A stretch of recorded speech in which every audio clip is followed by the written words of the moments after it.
ஓய்வு பெற்ற விமான நிலைய மேலாளர் திரு மோகன் நமக்கு தொடர்ச்சியாக தகவல்களை தந்து கொண்டிருக்கிறார். இந்த ஆக்சிடென்ட்டை பொறுத்த வரைக்கும் இந்த அந்த ஸ்போக்ஸ் பர்சன் சொன்னது ஃபுல் டீட்டெயில்ஸ் அப்படிங்கிறது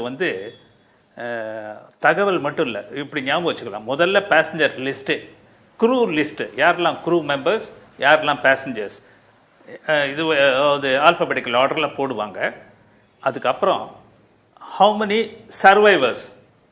சர்வைவர்ஸ்லாம் எங்கே இருக்காங்க, எந்த ஹாஸ்பிட்டலில் அண்டர்கோயிங் ட்ரீட்மெண்ட். இந்த கேஸில் ஸ்லைட்லி காம்ப்ளிகேட்டட் ஆல்சோ. ஒன்று ஏரோப்ளேனில் இருந்தவங்க, ரெண்டாவது அந்த மெடிக்கல் ஹாஸ்பிட்டலில் அந்த ஹாஸ்டலில் இருந்தவங்க, அவங்களாம் கீழே சாப்பாடுக்கு வந்தவங்களாம் சில பேர்லாம் இன்ஜுரி ஆயிருக்காங்க. மூணாவது அந்த CVR DFDR black box recovery, அது ரெக்கவரி எடுத்துட்டு it will be taken for now government will constitute commission.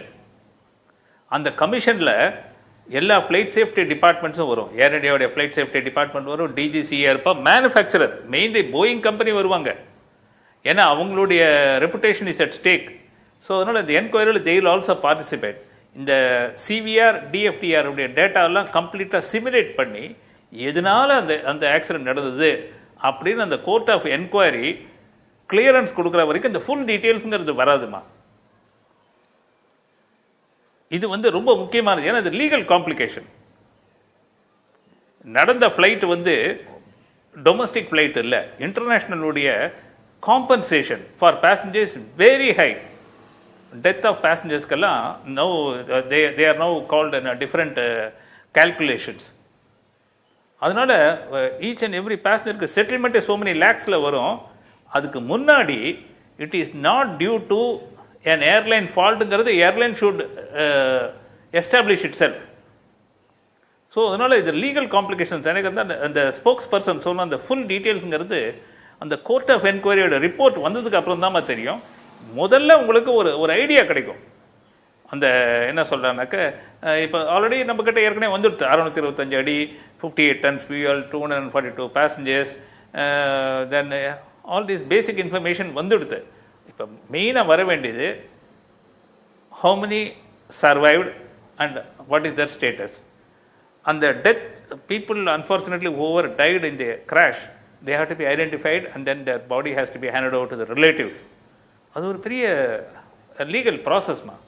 Because இந்த கேஸில் it is not a normal bus accident. இது is a case of massive fire accident. இன்ஃபர்னோன்னு நம்ம சொல்லுவோம் இல்லையா, அந்த இன்ஃபர்னோ இது, because the whole thing is on fire. So identification itself will be difficult. So அதுக்கப்புறம் தான் அந்த ஃபுல் டீட்டெயில்ஸுங்கிறது தெரியும். சரி, தகவல் என்பது காரணம் மட்டுமல்ல, இந்த விபத்துக்கான காரணம் மட்டுமல்ல, பிற விஷயங்களையும் உள்ளடக்கியது அப்படின்னு சொல்லியிருக்கீங்க. அடுத்ததாக, இது போல விமான விபத்து நடந்துவிட்டது என்றால் அந்த கருப்பு பெட்டி கண்டறியவது அப்படியெல்லாம் தாண்டி விமான போக்குவரத்து ஆணையரகம் அடுத்த கட்டமாக என்ன செய்யும்? ஒருவேளை விசாரணை அமைப்புகளை அமைக்கிறார்கள் என்றால் அது எவ்வாறாக அமையும்? அதே போல குஜராத் அந்த மாநில நிர்வாகமும் இருக்கு இல்லையா, அவங்க என்ன செய்வார்கள்? அரசாங்கம் என்ன செய்யும்? இதுல குறிப்பாக விமான போக்குவரத்து ஆணையரகம் அடுத்த கட்டமாக என்னென்ன நடவடிக்கைகளை மேற்கொள்ளும்? இது நான் சொன்ன மாதிரி முதல்ல கோர்ட் ஆஃப் என்கொயரி வருமா, அது that's by the government of India. இந்த இடத்துல என்ன பண்ணும், ஸ்டேட் என்ன பண்ணுவாங்கனாக்க ஃபாரன்சிக் டிபார்ட்மெண்ட், அது என்ன சொல்லுவீங்க, அந்த தடய அறிவியல், அந்த குரூப் எல்லாம் எல்லாமே வெதர் ஏதாவது வேற ஏதாவது சபட்டாஜ் இருந்ததா, வெதர் எனிதிங் எக்ஸ்ப்ளோடட், அது இதெல்லாம் ஃபுல்லாக செக் பண்ணுவாங்க. ஆர் நார்மல் இதுதான்னாக்க அதையும் கிளியரன்ஸ் பண்ணுவாங்க. So that is by the state government. இந்த என்டையர் எக்ஸசைஸ் முடிகிற வரைக்கும் the whole place will be fully lit. அந்த ஃப்ளட் லைட்ஸ்லாம் போட்டு for about a week or 10 days the whole place will be cordoned off by public.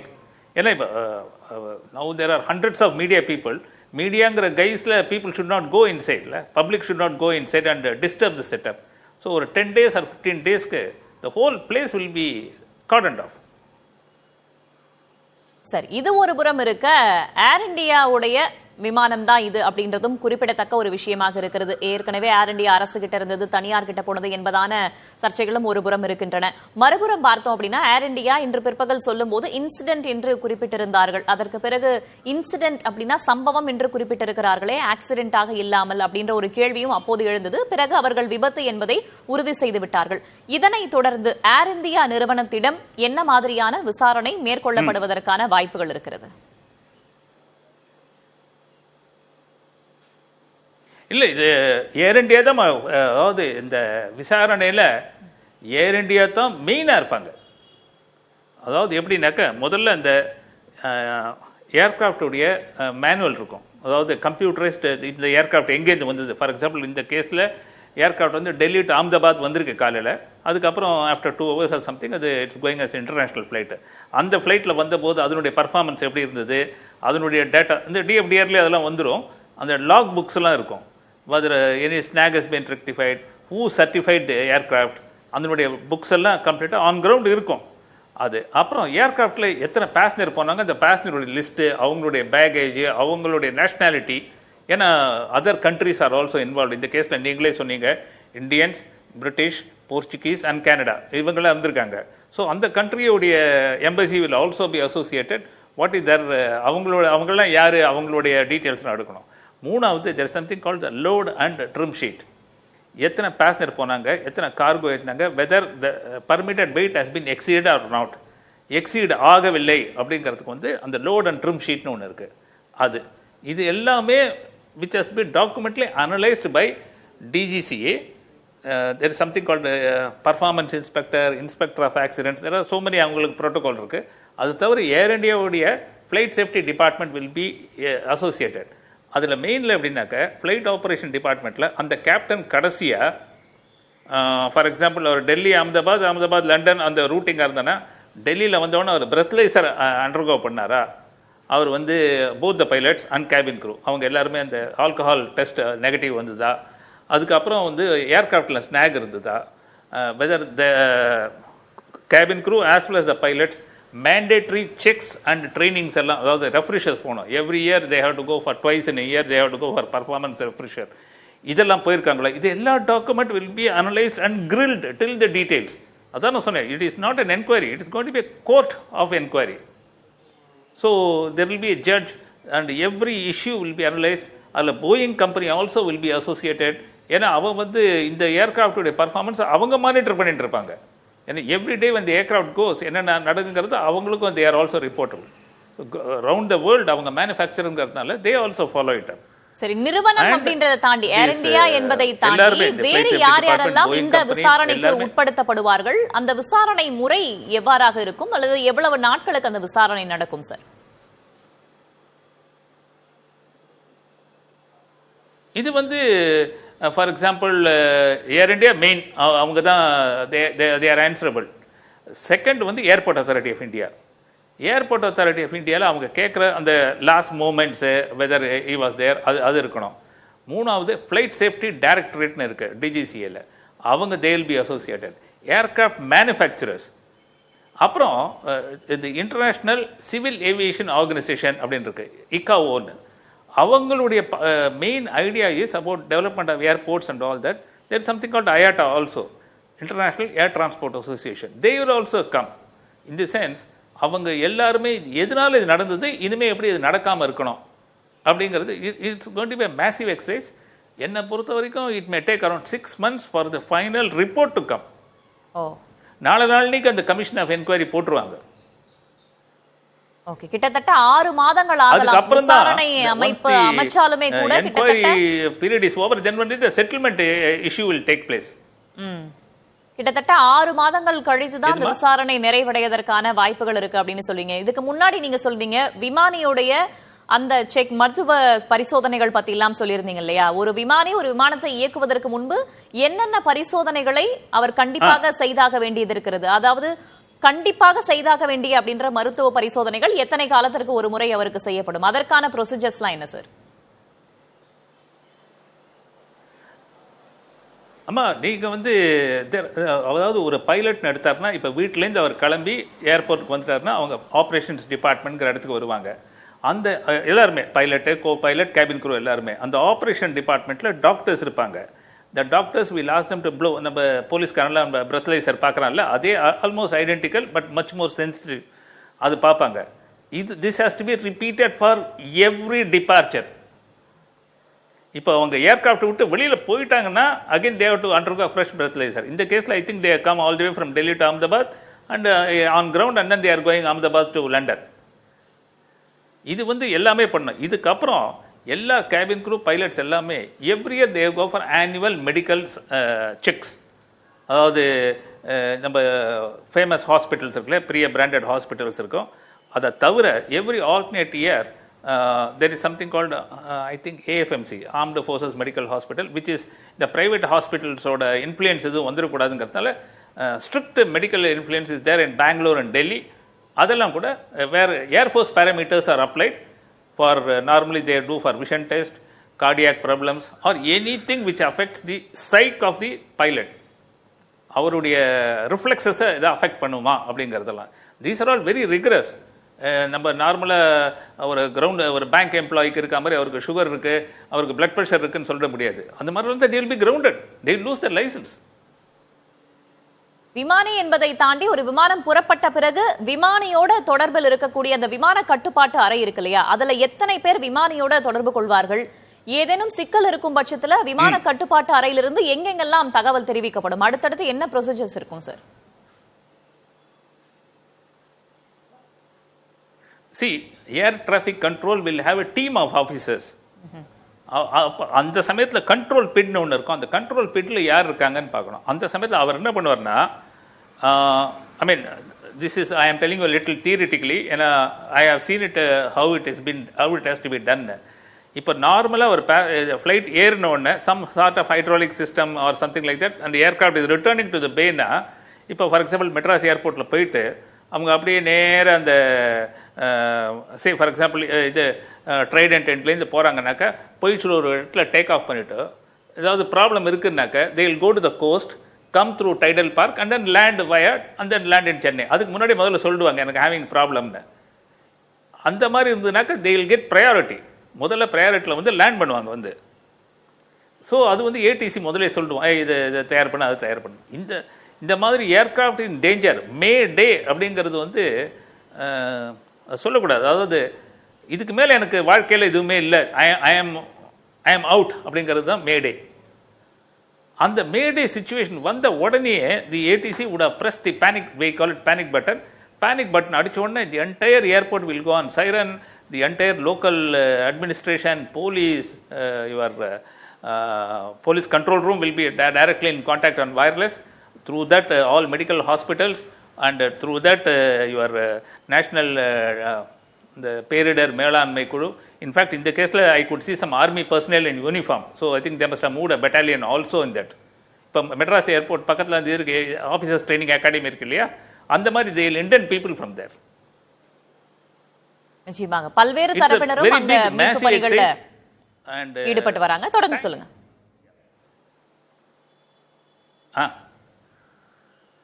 ஆமாம், இது இது இது இது இந்த மாதிரி தான்மா. இப்போ நம்ம இன்ஃபேக்ட் பப்ளிக் நம்ம பார்க்குறோம் இல்லையா, பப்ளிக் கூட இருக்காங்க. அந்த சமயத்தில் யாராக இருந்தாலும் யாரோ ஒருத்தர் கை கொடுக்குறாங்க. அந்த மாதிரி நிலைமை தான் அது. இவர் தான் இந்த வேலையை தான் பண்ணோங்கிறது கிடையாது. சரி, பல்வேறு தரப்பினரும் தீயணைப்பு படை வீரர்கள், தேசிய பேரிடர் மீட்பு படையினர் அப்படின்னு இல்லாம பல்வேறு தரப்பினரும் பொதுமக்களும் கூட அங்க மீட்பு பணிகளை ஈடுபட்டு வரதான காட்சிகளை நம்ம பார்க்கிறோம். இதற்கு முன்பு சில விமான விஷயங்களை நம்ம பார்த்திருப்போம் இல்லையா? ஒரு டிஃபிகல்ட் சிச்சுவேஷன் வருது, ஒரு கடினமான சூழல் வருகிறது என்றால் அவர்கள் எங்க தரையிறங்கினா பாதிப்பு குறைவாக இருக்கும் என்பதை பார்த்து அவர்கள் தரையிறக்குவார்கள் அப்படின்றத முன்னதாக நம்ம செய்திகள்ல பார்த்திருப்போம். சில நாட்களுக்கு, அதாவது ஓரிரு நாட்களுக்கு முன்னாடி கூட ஒரு ஹெலிகாப்டர் சாலையில தரையிறக்கினாங்க என்பதான செய்திகளை நம்ம பார்க்கிறோம். அவ்வாறாக இந்த பிளைட் வந்து மேல ஏறும்போது அவர் வேற எங்கேயாவது சேஃப் லேண்டிங் பண்ணலாமா அப்படின்றதையும் யோசிச்சிருப்பாரு இல்லையா? அதற்கான நேரம் கூட கொடுக்காம பிளைட் லேண்ட் ஆயிருக்கு, அதாவது கிராஷ் ஆயிருக்கு அப்படின்னா என்ன பாதிப்பு ஏற்பட்டு இருக்க கூடும்னு கணிக்கிறீங்க சார்?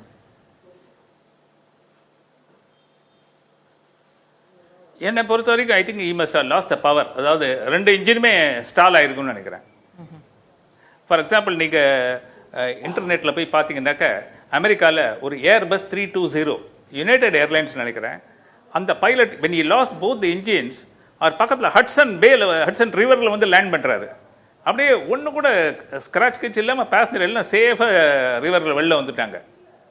ஸோ இந்த கேஸில் அவருக்கு அந்த ஆப்பர்ச்சுனிட்டி அந்த டைம் இல்லைன்னு நினைக்கிறேன் அவருக்கு.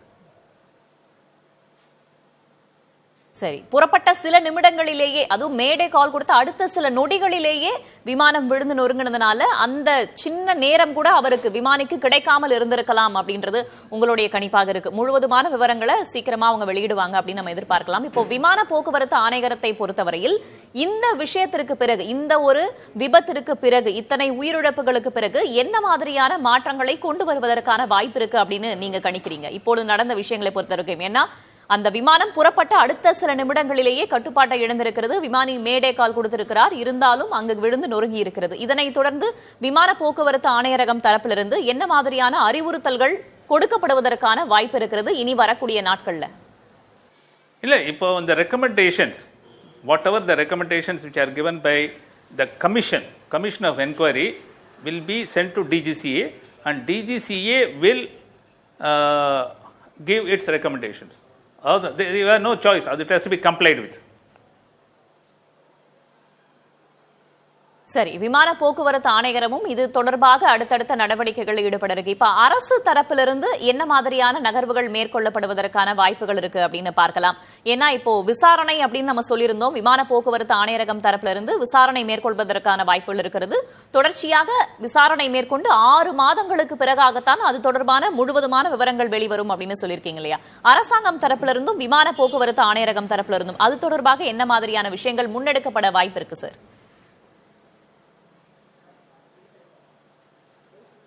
இல்லை, முதல்ல வந்து இந்த மாதிரி ஏர்கிராஃப்ட் ஆச்சு, how many people on board, எவ்வளோ பேர் இறந்தாங்க, எவ்வளோ பேர் ட்ரீட்மெண்ட் ஆகி வீட்டில் இருக்காங்க, அது அந்த தட் இன்ஃபர்மேஷன் ஒரு 2-3 நாளுக்குள்ளே வந்துடும். இந்த இடத்துல இது ஏன் நான் அந்த ஒரு 6 months ஏன் டைம் சொல்லி கொடுத்தேன்னா, இது வந்து இன்டர்நேஷ்னல் ட்ராவலில் the insurance settlement for the demised people is governed in a different calculation altogether, not like domestic. Further, இதில் வந்து சில பிரிட்டிஷ் நேஷனல் இருந்திருக்காங்க, போர்ச்சுகீஸ் நேஷனல்லாம் இருந்திருக்காங்க, கனடியன் நேஷனல்லாம் இருந்திருக்காங்க. அவங்களுடைய embassy also should be associated. அது இந்த இடத்துல தான் government of India, external affairs, ministry of civil aviation எல்லாமே they will come into tandem and there will be nodal officer to look after this. இவங்க எல்லாமே பண்ணதுக்கு அப்புறம் தான் you will get the final, what I am telling you, the settlement. அந்த case close ஆகிறது 6 months ஆகுமா minimum. சரி, உள்நாட்டு விமானங்கள், அதற்கான விபத்து, அதற்கான இன்சூரன்ஸ் அப்படின்றத தாண்டி சர்வதேச விமானங்கள் அப்படின்னு வரும்போது அது இன்னும் மேலும் விரிவடைகிறது இல்லையா? ஏன்னா இதை பொறுத்த வரைக்கும் பார்த்தோம்னா 169 இந்தியர்கள் இருந்திருக்காங்க, 53 பிரிட்டன் நாட்டவர்கள் இருந்திருக்காங்க, அதே போல 6 போர்ச்சுகீசியவர்கள் இருந்திருக்காங்க, ஒரு கனடா நாட்டை சேர்ந்தவர் இருந்திருக்கிறார் என்றால் பிற நாடுகளை சேர்ந்தவர்கள் இங்கு விமான விபத்துல உயிரிழக்கிறாங்க அப்படின்னா அதற்கான செட்டில்மெண்ட்ல என்னென்ன மாதிரியான சிக்கல்கள் இருக்கு சார்? அதை எப்படி தீர்ப்பார்கள்? இல்ல, இது வந்து உங்களுக்கு வந்து நேஷனாலிட்டியை பொறுத்து செட்டில்மெண்ட் வராதுமா. இந்த character of the flight is international. நம்ம முன்னாடியெல்லாம் டாலர்ஸ்ல சொல்லிட்டு இருந்தாங்க. Now they are having something called special drawing ரைட்ஸ்னு. இன்ஜூர்டுக்கு எவ்வளவு, டெத்துக்கு எவ்வளவு, all this things are there. So that's common. அதனால தான் எல்லாம் குளோபலாக எல்லாருக்குமே யூனிஃபார்மாக கொண்டுட்டாங்க அந்த இதை, எவ்வளோ அமௌண்ட் செட்டில் பண்ணோங்கிறதுக்கு. Again for that insurance people will come. இந்த மாதிரி இன்டர்நேஷ்னல் இதுக்கெல்லாம் airlines like air India they would have done with overseas insurance. இந்த லண்டனில் இருந்திருப்பாங்க, அமெரிக்காவில் இருந்திருப்பாங்க, ஓவர்சீஸ் அந்த ரெப்ரஸன்டேட்டிவ்ஸ்லாம் வருவாங்க. They will also participate in the court of inquiry because they have to do the settlement and all that. Settlements அப்படின்றது இப்படிதான் வந்து ஒர்க் ஆகும்னு சொல்லியிருக்கீங்க. இப்போ சர்வதேச விமானங்கள் அப்படின்னு வரும்போது அதற்கான இன்சூரன்ஸ் அப்படின்னு வரும்போது பெரிய வேறுபாடு இல்லை அப்படின்ற விஷயங்களையும் வந்து சொல்லியிருக்கீங்க. இப்போ ராஜாங்க ரீதியாக பிற நாட்டவர்கள் இந்த நாட்டில் வந்து விமான விபத்துல உயிரிழந்திருக்காங்க அப்படின்னா அரசு ராஜாங்க ரீதியாக அதை எப்படி அணுகுவார்கள், எப்படி எதிர்கொள்வார்கள் சார்?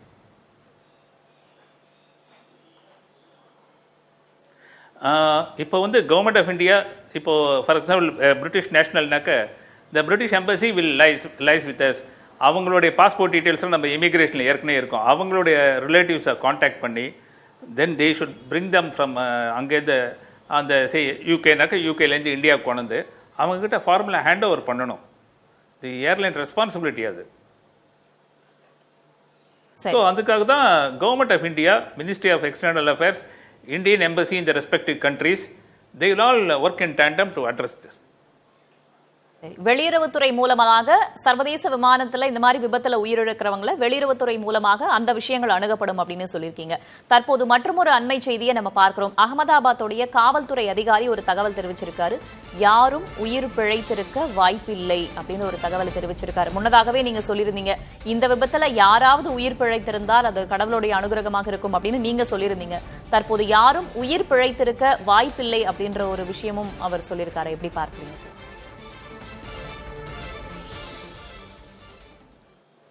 அம்மா, நீங்கள் நம்ம ரோட்லலாம் பார்க்குறோம், நம்ம காரில் போகும்போது பக்கத்தில் அந்த ஃபியூவல் டேங்க் வரும், அர்ஜென்ட் ஏர்போர்ட் டியூட்டி அப்படின்னு போட்டு அந்த டேங்க் வரும், இண்டியன் ஆயிலுடைய டேங்க் வரும். அது வந்து 6 to 8 tons தான் அந்த லாரி. இதை பார்த்துருப்பீங்க, 10-12 டயர் போட்டு ரோட்டில் வரும். 58 டன் அது.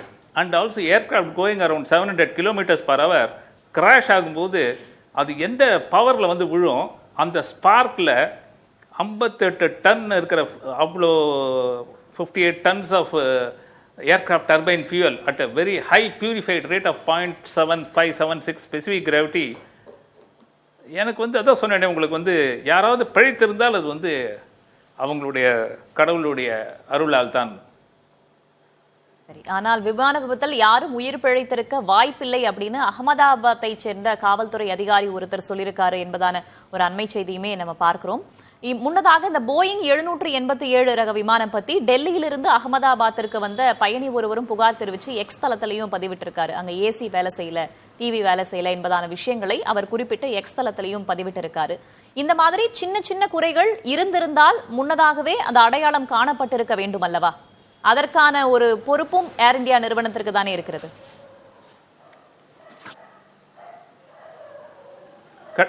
நிச்சயமா அந்த பேசஞ்சர் வந்து அந்த ஏசி வேலை செய்யலைங்கிறது நான் ஒத்துக்க மாட்டேன். ஏன்னா டெல்லி டு அஹமதாபாத் வந்து aircraft must reach nearly 30,000 feet வந்திருப்பாங்க. 30,000 feetல ஏர் கண்டிஷன் இல்லைன்னாக்க passenger cannot even survive. Air condition இருந்திருக்கும், maybe it doesn't know how to adjust the air louver. நம்ம சீட்டுக்கு மேலே இருக்கும் அது ஒன்று. செகண்ட், ஏதோ கம்ப்யூட்டர் ஏதோ மானிட்டர் ஏதோ ஒர்க் பண்ணலன்னு எழுதியிருக்காரு. Those things are minor snacks which doesn't affect the flight safety at all. சரி, நிச்சயமாக அவ்வாறாக இருந்திருக்காது அப்படின்னு சொல்றீங்க. தற்போது மத்திய உள்துறை அமைச்சர் அமித்ஷா அகமதாபாத்திற்கு புறப்பட்டிருக்கிறார். ஏற்கனவே தன்னுடைய வருத்தத்தையும் அவர் பதிவு செய்திருந்தார். தற்போது டெல்லியிலிருந்து மத்திய உள்துறை அமைச்சர் அமித்ஷா அகமதாபாத்திற்கு புறப்பட்டிருக்கிறார். ஏற்கனவே பல்வேறு தலைவர்களும் தங்களுடைய வருத்தத்தையும் இரங்கல்களையும் சமூக வலைதளங்கள் மூலமாக பதிவு செய்திருந்தார்கள். முன்னதாக அமித்ஷாவும் இது தொடர்பாக ஆலோசனையும் நடத்தியிருந்தார். தற்போது அவர் அகமதாபாத்திற்கு விமானம் மூலமாக புறப்பட்டிருக்கிறார். அது தொடர்பான செய்திகளையும் நாம் பார்க்கிறோம். திரு மோகன், முன்னதாக நீங்க சொல்லியிருந்தீங்க இது தொடர்பாக ஒரு விசாரணை அமைப்பு அமைக்கப்படும், விசாரிக்கப்படும், அதற்கான ஒரு கால அளவு எடுத்துக்கொள்ளப்படும், அதற்கு பிறகாகத்தான் மற்ற விவரங்கள் முழுமையாக வெளிவரும். உயிரிழப்பு அப்படின்றதெல்லாம் தாண்டி எதற்கான காரணம் என்பதையும் தாண்டி மற்ற விவரங்கள் முழுவதுமாக அப்போதுதான் தெரிய வரும் அப்படின்னு சொல்லியிருக்கீங்க. இந்த விசாரணை அமைப்புல யார் யாரெல்லாம் இடம்பெற்றிருப்பார்கள், முன்னதாக யார் யாரெல்லாம் விசாரிக்கப்படுவார்கள் அப்படின்னு சொல்லியிருந்தீங்க இல்லையா? யார் யாருடைய தலைமையில இந்த விசாரணை அமைப்பு அப்படின்றது உருவாக்கப்படும்?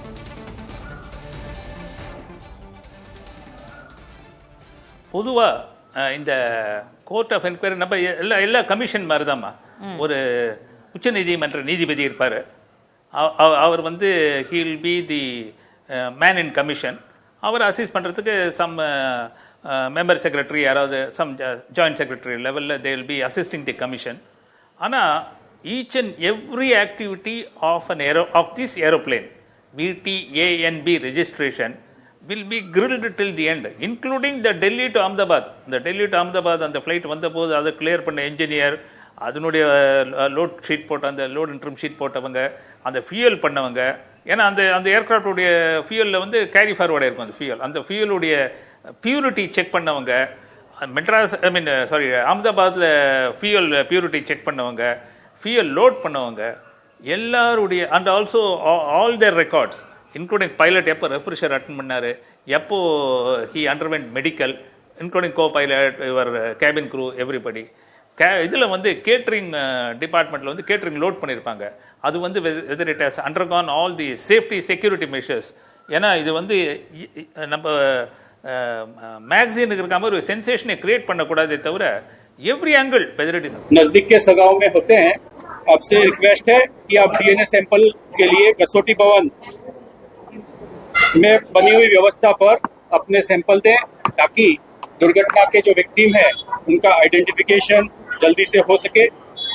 प्लेन के जो मुसाफिर हैं उनके रिलेटिव और बाकी जो इजा होके घायल होके सिविल हॉस्पिटल आए हैं उनके सगे संबंधियों को अगर किसी भी तरह की पूछताछ करनी है, ज्यादा माहिती की जरूरत है, तो उसके लिए सिविल हॉस्पिटल अहमदाबाद ने 2 हेल्पलाइन नंबर शुरू किए हैं. एक नंबर है 63 57 37 38 31 एवं दूसरा नंबर है 63 57 37 38 41. इन 2 नंबर पे आप माहिती के लिए संपर्क कर सकते हैं. प्लेन के जो पैसेंजर थे उनके सगे संबंधियों के लिए मेडिकल कॉलेज बिल्डिंग में कसौटी भवन में वेटिंग एरिया की हम लोगों ने व्यवस्था की हुई है. धन्यवाद. मैं आपको इंग्लिश में मैं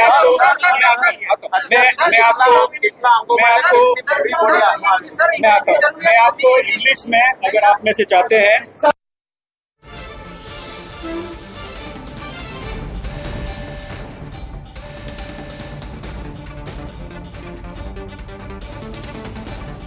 குஜராத்தின் சுகாதாரத்துறை செயலாளரின் செய்தியாளர் சந்திப்பை பார்த்தோம்.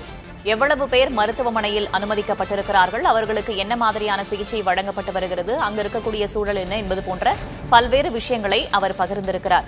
திரு மோகன், இவ்வளவு நேரமாக எப்படி விபத்து நிகழ்ந்திருக்கக்கூடும், என்ன மாதிரியான தொழில்நுட்ப விஷயங்கள்லாம் இருக்கின்றன, விமானம் குறித்த முழுமையான புரிதல், அதே போல விசாரணை அமைப்புகள், அது தொடர்பான விசாரணை என்பது போன்ற பல்வேறு விஷயங்களை எங்களுடைய இணைப்பில் வந்து பகிர்ந்துக்கிட்டீங்க. நன்றி திரு மோகன்.